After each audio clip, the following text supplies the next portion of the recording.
Привет, друзья! С вами я, Михаил Серкелей, и новый выпуск Nocta Life. Несколько последних выпусков мы целиком и полностью посвятили политической ситуации в Гагаузии, комментировали успех Шора в гагаузской политике, попытки гагаузских политиков заигрывать Шором и конфликт гагаузских политиков с Шором, который не то чтобы никто не ожидал, просто не ожидали так быстро.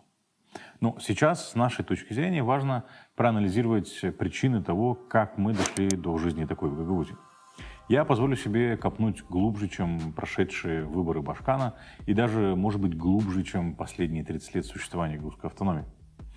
Самая главная проблема гагаузского сообщества сегодня заключается в том, что оно, включая его политические и интеллектуальные элиты, целиком и полностью ориентировано на Россию. Причем во всем, не только в политическом плане, но также в образовательном и культурном. Тут следует сделать оговорку, предвосхищая критику и обвинения в русофобии в мой адрес. Но это не русофобия, это, с моей точки зрения, реальная проблема, которую гагаузское сообщество должно осознать, и чем раньше, тем лучше. Давайте начнем с самого свежего примера, с победы партии Шор в Гагаузии. В чем кроется причина этой победы? Глубинная причина не в том, что Шор пришел и заплатил много денег, а в том, что гагаузское сообщество, включая гагаузские политические элиты, ориентировано только на пророссийских политиков и политические партии, соответственно, пророссийские политические партии, и не рассматривает другие политические опции. В чем проблема с ориентированностью на пророссийские политические партии и политиков? А по сути, на Россию. Ориентированность гагаузского сообщества на Россию происходит не только в вопросах геополитики, но и в вопросах национальной молдавской политики, а также в вопросах местной гагаузской политики. Голосуя за тех или иных политиков, гагаузское сообщество и гагаузские политические элиты поддерживают не пророссийских политиков, а поддерживают Россию. Эти пророссийские политики, которых поддерживает гагаузское сообщество, как правило, меняются в зависимости от предпочтений России, а не от предпочтений гагаузского сообщества и гагаузских политических элит.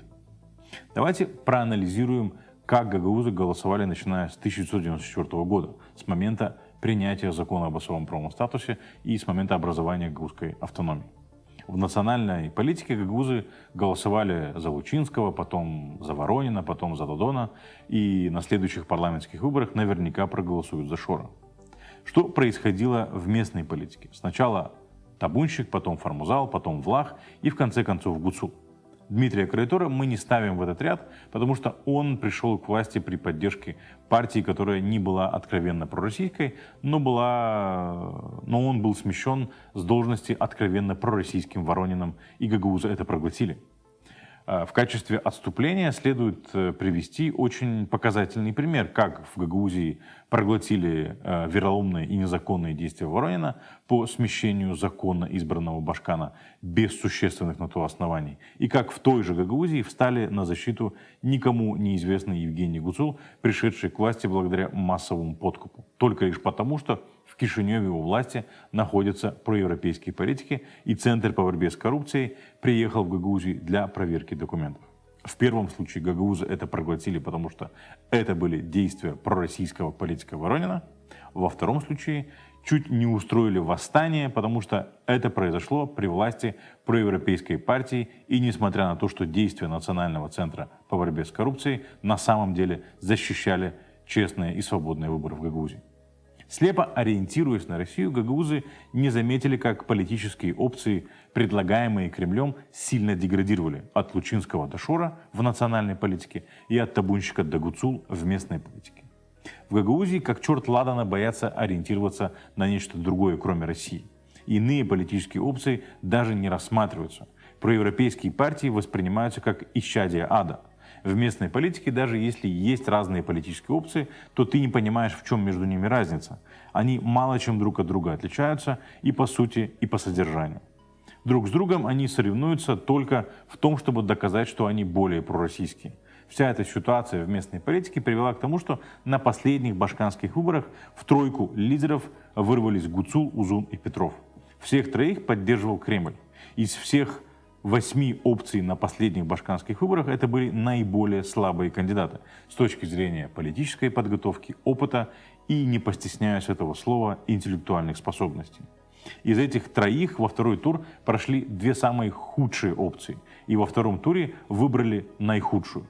Вот к чему в конечном итоге за эти 30 лет привела Гагаузию слепая и безоговорочная вера и ориентированность на Россию. Гуцул выиграл не только потому, что Шор платил деньги, но и потому, что в нынешней ситуации Кремль поставил на Шора, а не на социалистов. Гагаузы и в этот раз проголосовали за того, на кого поставил Кремль. Из всех пророссийских опций на последних башкирских выборах, а там все кандидаты были пророссийскими, гагаузы выбрали того, на кого поставил Кремль, то есть за Шора. Большая проблема на сегодняшний день заключается в том, что мало кто понимает это в Гагаузии. Все пытаются анализировать какие-то сиюминутные события и явления, но мало кто понимает, что в глобальном смысле проблема в ориентированности на Россию и полное доминирование Кремля в политическом пространстве в Гагаузии. Мы вынуждены констатировать тот факт, что Россия, к сожалению, вытеснила Кишинев из местной гагаузской политики. Тот факт, что Кишинев не присутствует в местной гагаузской политике, продемонстрировали последние башкирские выборы.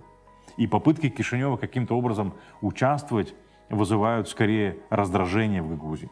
Тут следует отметить, что такая ситуация возникает, когда в Кишиневе у власти проевропейские партии. Когда в Кишиневе пророссийские партии, то вмешательство Кишинева в местные гагаузские дела, наоборот, приветствуется. Помимо ориентации на Россию, в политическом плане мы видим полную ориентацию и в общественной культуре. В Гагаузии очень популярны российские музыканты и исполнители, российские фильмы и сериалы, не говоря о российском телевидении. Кто-то может сказать, а в чем проблема, что люди в Гагаузии смотрят российские фильмы, сериалы и слушают Стаса Михайлова? Но проблема в том, что за последние 20 лет путинский режим превратил российскую культуру, а также российских поп-звезд и актеров, и особенно телевидение, в орудие пропаганды. А выборы Башкана, начиная с Влах и заканчивая Гуцул, яркий тому пример. Все же помнят, как в 2015 году в избирательную кампанию Влах была вовлечена любимая группа Путина Любэ, а также Олег Газманов. В этом году звезды российской эстрады Киркоров, Басков и Михайлов активно призывали голосовать за Гуцул. Причем эта ориентированность на российскую культуру – это не явление последних 30 лет, а последних, можно сказать, 2 веков. Я много раз слышал выражение, что русский язык и русская культура для гагаузов – это окно в большой мир. Действительно, русский язык, в отличие от гагаузского, дает доступ к мировой литературе, науке, кинематографу. Огромное количество произведений, фильмов, научных трудов переведены на русский язык. Но по факту в 2023 году мы можем констатировать следующее. Гагаузское сообщество не использует русский язык для приобщения к мировой культуре. Русский язык для гагаузов стал мощным инструментом для приобщения к русской культуре. Отсюда же среди гагаузов формируется российский взгляд на мир. Иными словами, глядя на мир через российское окно, гагаузское сообщество видит его глазами российских властей, на сегодняшний день глазами путинского режима. Даже на западную цивилизацию гагаузское сообщество смотрит глазами России и российской пропаганды. По факту, вместе с Россией гагаузское сообщество в интеллектуальном и культурном плане изолирует себя от внешнего мира. Еще одно выражение, которое я слышал от гагаузских политиков, это то, что Россия стала зонтиком для гагаузов, предоставив гагаузам земли и создав условия для сохранения гагаузов как народа. Да, действительно, в конце 18-го, начале 19 века гагаузы, спасаясь от османского ига, нашли свое убежище в Южной Бессарабии. Это позволило гагаузам Бессарабии сохраниться как сообществу, а не исчезнуть, как это произошло с гагаузами Добруджа. Но, во-первых, Российская империя делала это не от любви к гагаузам. Из исторических источников мы знаем, что Российская империя отвоевала эту землю у Османской империи, выгнала отсюда ногайских татар и заселила сюда задунайских переселенцев. Власти Российской империи точно не руководствовались идеалами гуманизма и переживаниями о судьбе гагаузов. Российская империя преследовала имперские цели – заселить периферию империи лояльными народами. Поэтому были вытеснены ногайские татары-мусульмане и заселены православные болгары и гагаузы. Российской империи нужно было подготовить эти территории к дальнейшим захватническим войнам на Балканах. Поэтому им нужно было, чтобы народы, заселившиеся сюда, сохраняли верность Российской империи возделывали земли и обеспечивали продовольствием русскую армию на рубежах империи, подготавливая ее к дальнейшим Балканским войнам. Цель Российской империи была понятна, и в конечном итоге Россия добилась своей цели. Правда, потом Российская империя развалилась, но это уже другая история. А что от этого всего получили гагаузы? Да, мы сохранились как народ, и если исходить из того, что добруджанские гагаузы исчезли, это можно считать успехом. Но проблема в том, что мы с опозданием, но повторяем судьбу добруджанских гагаузов под влиянием российской культуры и под воздействием политики русификации сначала в Российской империи, а потом и в Советском Союзе, которая по инерции продолжается и сегодня. Если переселение в Южную Бессарабию улучшило состояние гагаузов и гагаузского сообщества в социальном и экономическом плане, то в культурном плане гагаузы очень сильно отстали. В конце XIX века уровень образования среди гагаузов Бессарабии был очень низким. Только 0,04% гагаузов Бессарабии имели среднее или высшее образование в конце XIX века. Оно и неудивительно, что под властью русского царя гагаузы остались безграмотными. Уровень образования в Российской империи в целом был очень низким. Россия славится своими писателями и литературой Золотого века. Но это не отразилось на общем образовании в Российской империи, где крепостное право, то есть рабство, было отменено позже всех в Европе. И гагаузам еще очень сильно повезло, что они не стали крепостными в составе Российской империи. Низкий уровень образования гагаузов в составе Российской империи и интенсивная русификация как результат политики властей царской России и Советского Союза препятствовали развитию среди гагаузов такого явления, как национальное самосознание и появление гагаузской интеллектуальной и политической элиты. В сообществе с низким уровнем образования не может появиться интеллектуальная элита. Зачатки гагаузской интеллектуальной элиты стали появляться в межвоенный период, когда благодаря политике властей королевства Румынии было внедрено сначала 4-летнее, а потом и 7-летнее образование, обязательное образование. Первые книги о гагаузах на гагаузском языке, написанные самим гагаузом Михаилом Чекером, появились в межвоенный период. Зачатки гагаузской интеллектуальной элиты были истреблены Советским Союзом сначала репрессиями 40-41 года, потом рукотворным голодом 46-47 годов, потом самой массовой депортацией в Бессарабии 49 года. Советский Союз уничтожил от 30 до 60% населения гагаузских сел юга Бессарабии. Это отбросило гагаузское сообщество Бессарабии лет 200 назад, к состоянию, в котором гагаузы, возможно, находились в Османской империи.